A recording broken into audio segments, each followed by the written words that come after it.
Okay, welcome back to Data Driven Recruiting. My name is Sophia, and I'm joined by my co-host Tigger and Sloan. Hello. Excited to talk about test design today. Yeah, so today's topic is test design and why it matters. Yeah. Yeah, well, first of all, what is test design? When you say test design, what does that actually mean? Exactly. That's the question we've got to start with. So what is test design? I think there is a lot of misconception around assessments in the market right now, right? So like the misconception begins with all you need is an assessment tool, okay?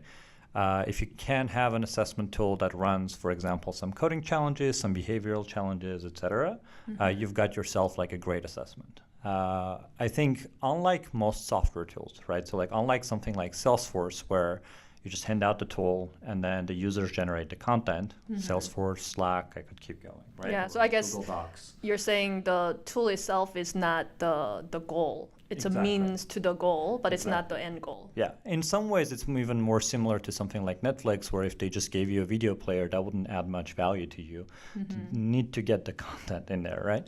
Right. So what I mean by test design is if you're trying to create a great experience in which you can measure skills, you have to have both something that runs those assessments as well as the assessments that have been thoroughly like thought out and researched instead of just, here, just somebody come up with some questions, let's put this into the tool.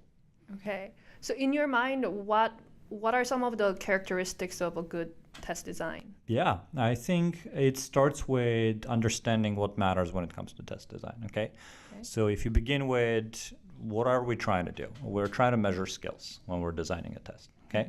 If we're trying to measure skills, first we need to understand what skills are we measuring, right? So are we just trying to come up with a test that some people succeed, some people fail, or are we targeting specific skills? Once you figured out what skills you're trying to measure, you're trying to understand at what level are you trying to measure those skills. So What do you mean by levels? Sure. By level, I mean like how well is this person supposed to know this, right? Because if you don't have that clarity in your mind when you're thinking about building a test, you can create an assessment that actually makes people who could have succeeded in the job fail. So for example, if you're building an assessment for a front-end engineer and you give them a very difficult like algorithmic challenge, is that really necessary, right? Like was measuring that algorithmic skill at that deep level really important for the person to be successful as a front-end engineer? So really thinking about like what's the expected ability, understanding. I guess level is still the best word from my side. So you're saying that the level as well as the type of a test, like the type of a skill you're trying to measure goes into it as they both need to match what the job is about. Exactly. And then there is one other one, which is last but not least, it's the experience of the test taker. Right? As a test taker, in a lot of circumstances, like I could be a student taking a test just to get an evaluation of my ability, or I could be a candidate applying to your company. In either case, you don't want to forget that there is a human on the other side taking an assessment. So your goal is to like measure their ability while not torturing them. Because when it goes to like, well, let's just design the perfect test out there, right? What a lot of people end up doing is they create this hell in which like it's a 4-hour assessment that goes into every single corner of what's possible or impossible for the job. And then whoever is taking it is like, oh my God, what's happening? Like I have a life outside of taking your tests. So like just keeping in mind that it really has to be confined in terms of like, and what we've seen in the market is that like if once it goes over an hour, like once you design an assessment that's longer than an hour, you start seeing people seriously turned off by like having to do it. I see. So like step back and look at it from the test taker's point of view. Exactly. Is this something that actually needs to be measured? Right. And also, can we be more concise and to the point? Exactly. Okay.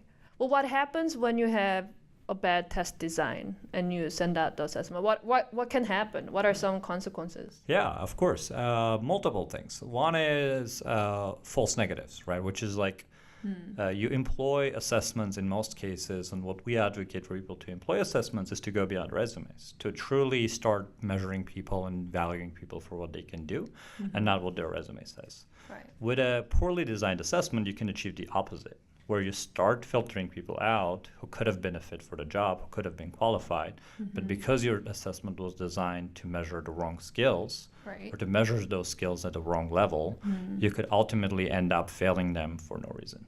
And that defeats the whole purpose of like why you even got into doing it. Right.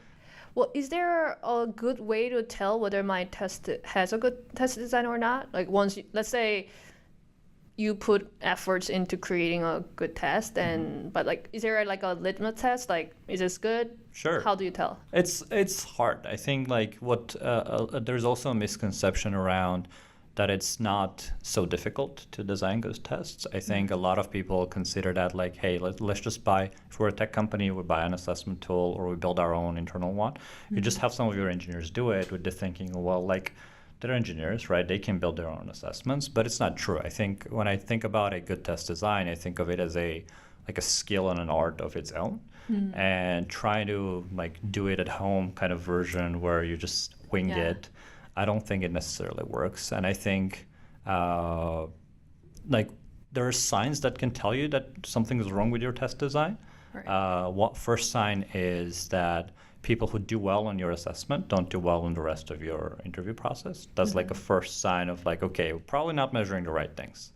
Right. And then it's also probably a good indication that maybe you're rejecting some people who could have actually been qualified for the job. So like as soon as you see a mismatch between the signal that you get from an assessment and the signal that you get either on the job or the rest of the process, you know something is going wrong. Yeah. And the other sign could be that people are rejecting to take your assessment or expressing frustration either on Glassdoor or in other places, saying that like, hey, wait, these people gave me a 4-hour assessment and then I got rejected and I don't even know why. Happens a lot. Yeah. Okay. Well, I guess for the listeners, like, what's the bottom line here for today? Sure. I think the bottom line is that test design is key, right? If you're thinking about assessments, if you're thinking about any kind of assessments, especially technical assessments, you have to keep in mind that unless your assessments are designed very well, that project is going to fail. And when it comes to test design, there's 3 key important factors. It's what skills are you measuring, at what depth are you trying to measure them, and how do you make sure that this whole thing is wrapped into a great candidate experience when the test is actually delivered. Great. Well, thanks for the insights, and thanks for tuning in. We'll see you next week.